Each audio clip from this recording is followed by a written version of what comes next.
She is a writer and a podcaster. You may know her from the Kiss Me Quick erotic podcast. Erotic stories, y'all. And she tells other people's stories a lot, but she's going to be telling hers on stage tonight. Never done anything like this before. So, really hard. Welcome Rose Caraway to the stage.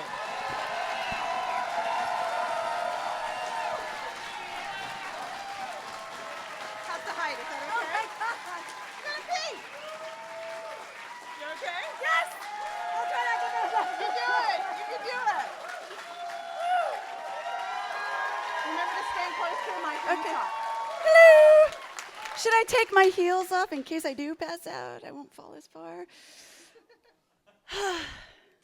I've never told a true story like this before, ever. I'm used to my recording booth that has no audience. It's always silent feedback, so I'm excited. I'm totally thrilled.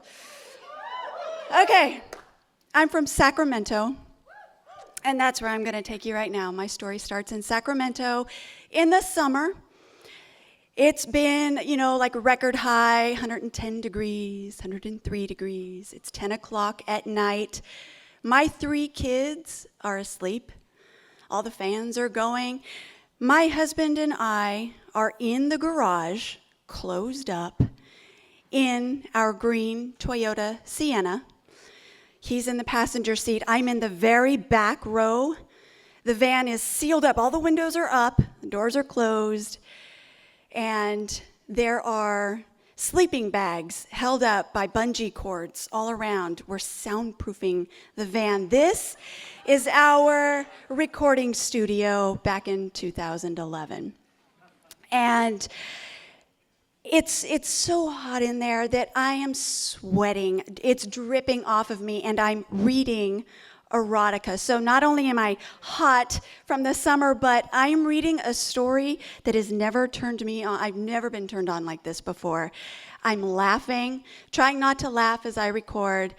My husband is in the passenger seat, as I said, and he's got his gigantic, outdated mixer sitting over here, and on his lap is the giant, outdated laptop, and he's doing all the production. He's making sure recording is going well. The story that I'm recording is about a woman who lives in Japan, and she's in her condo, and her boyfriend is Godzilla.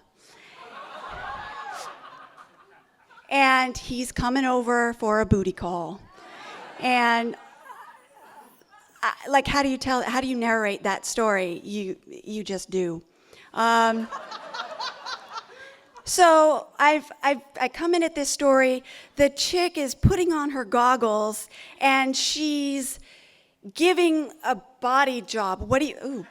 What do you call that? You can't do a hand job on Godzilla. He's enormous. So her entire body is jacking him off, and when he comes, it floods her condo, and she has to swim to her bed to lie down so that now Godzilla can offer her something, and that is his finely tuned breath ray on her clit as one of his claws goes up her pussy and he makes her come. He's a very generous monster. And my husband, the whole time, I can hear him as I'm trying to be sexy as, the chick getting finger claw banged by Godzilla, trying to make it all erotic and hot. And I hear my husband, he's like, oh, that sounds good. That sounds good. I like that. So I'm like, it really does sound good. Holy shit, like my pussy's all sweaty. Let's do.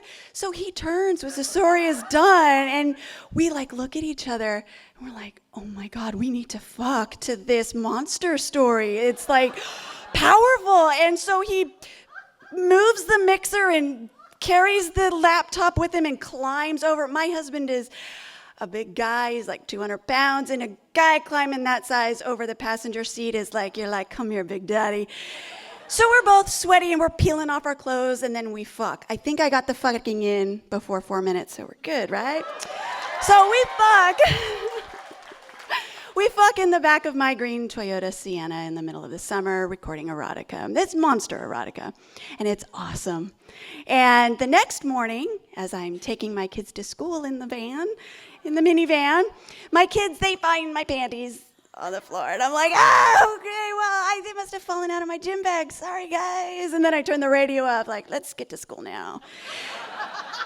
So I am this mom of 3 amazing kids. I've been married to my husband for 20 years. We are monogamous. I have only had sex with him before. And I know, what? But we are totally connecting through this podcast that we're doing. All of this erotica that we're reading and offering to the world. We've never connected like this before. And it's awesome. It's hot. And we get to fuck like crazy in the back of a minivan, which is hilarious. But the kids are finding my panties, so we gotta up our game. So I get back from dropping the kids off, and I'm like, okay, we gotta do something. And he's like, let's build a recording booth in the house. And so I'm like, all right. So when I get back home from bringing the kids back from school, my husband says, come here. There's a hole cut out of my living room the size of a door. And he says, this is going to be your recording studio. Wow, okay, that's cool. And then he starts lugging in the sheetrock and the 2x4s, and he's like earning major man points, you guys, because I get turned on by dudes that can do. My husband totally can do. He built me a recording booth. And it's fantastic. And the podcast starts, it's amazing. All these people are subscribing and everybody's loving what we're doing. And this is our new version of exhibitionism, and it's fantastic. Well, a book deal comes in, and so now there's a new pressure that's on. I'm putting together an anthology, and I've got all these amazing authors that are sending me their stories, but now I get to write my biggest fantasy. I gotta bring it. And it's kind of embarrassing, but I'm gonna go ahead and let you guys know.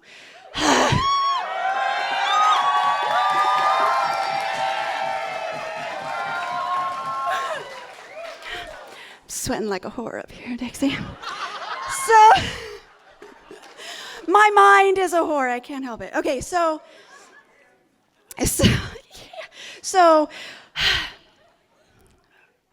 I have always wanted to be, I've got goosebumps right now. Oh my God.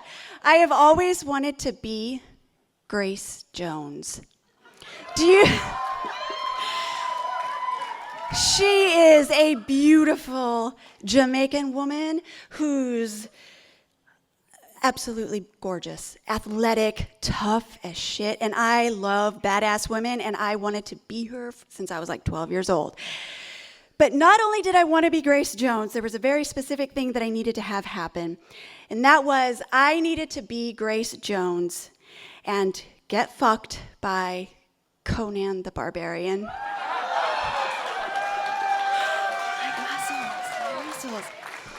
So I had to write that story. I had to put Grace Jones and Conan the Barbarian in a story, but I also had to appeal to, the intellectual people who like to read erotica. So I thought, all right, I like the classics, and I want to go dark because I like to go dark.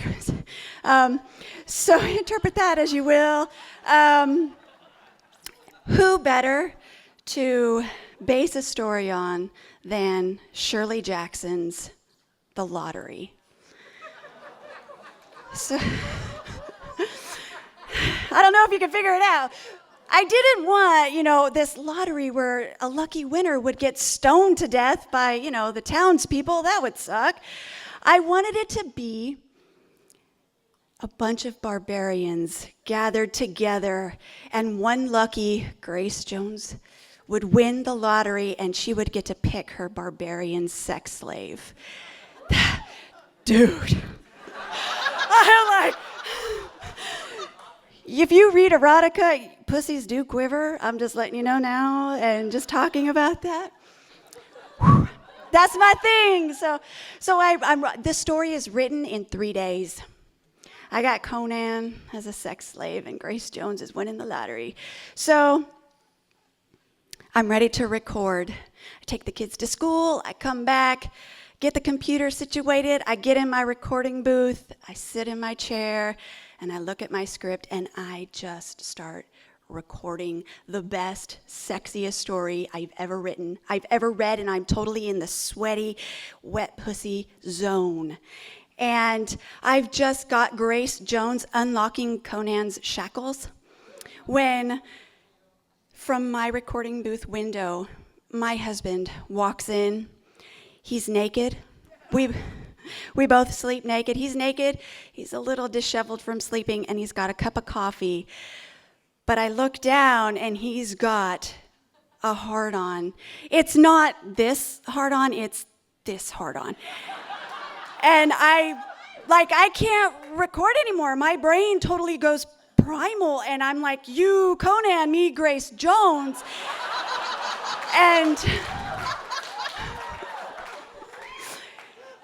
he puts his coffee cup down, and he opens my recording studio door, and he takes off my headphones, and he spins me around in my bar stool, and he picks me up, and he shoves me against the wall, and he kicks my thighs apart, and he shoves my skirt up.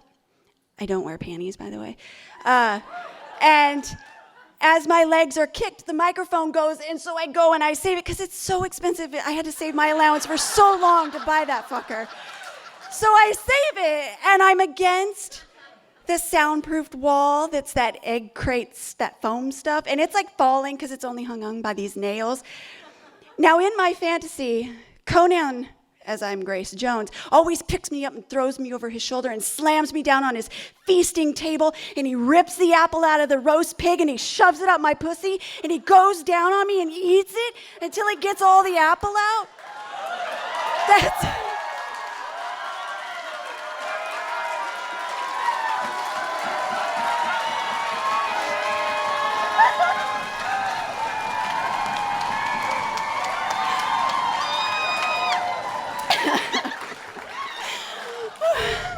My kneecaps are shaking. Where was I? So I'm against the soundproofing. Oh my God, I'm totally high on my own supply right now.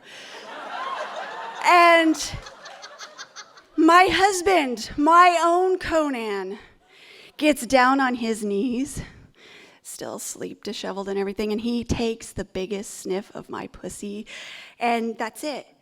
That's it. The synapses, everything, nothing has fired cleaner than this. And I'm like, oh my God, Conan, eat my apple. And he totally did. I came all over his face. Like Conan just went down on a fucking chicken leg. I mean, his face was all wet and stuff. Oh my God. So... some like it rough, some like it greasy. So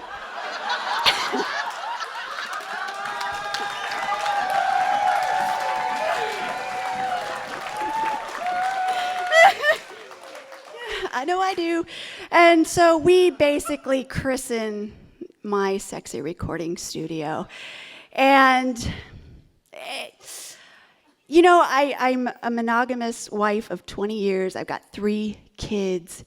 And I have never felt better in my life. This man, this only dude I've ever fucked, I get to read erotic stories and fuck him any way I've read in a book. And it's fantastic.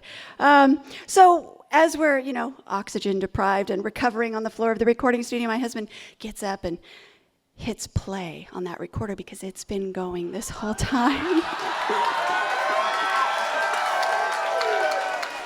So not only do I get to hear, you know, the click of Grace Jones releasing Conan's shackles, I get to hear us fucking in my recording studio, and it's amazing.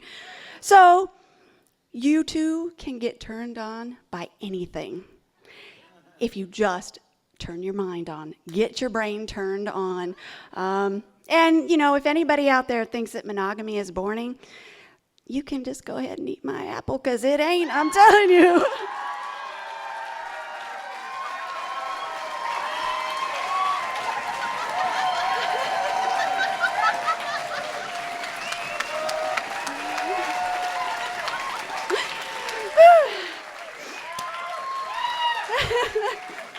And because monogamy rocks, Big Daddy, I don't know where you at, but I got my panties here in a bag. It's got an apple on it. It matches my apple. And I sweated in these special for you. So this bag's for you, baby. Thank you.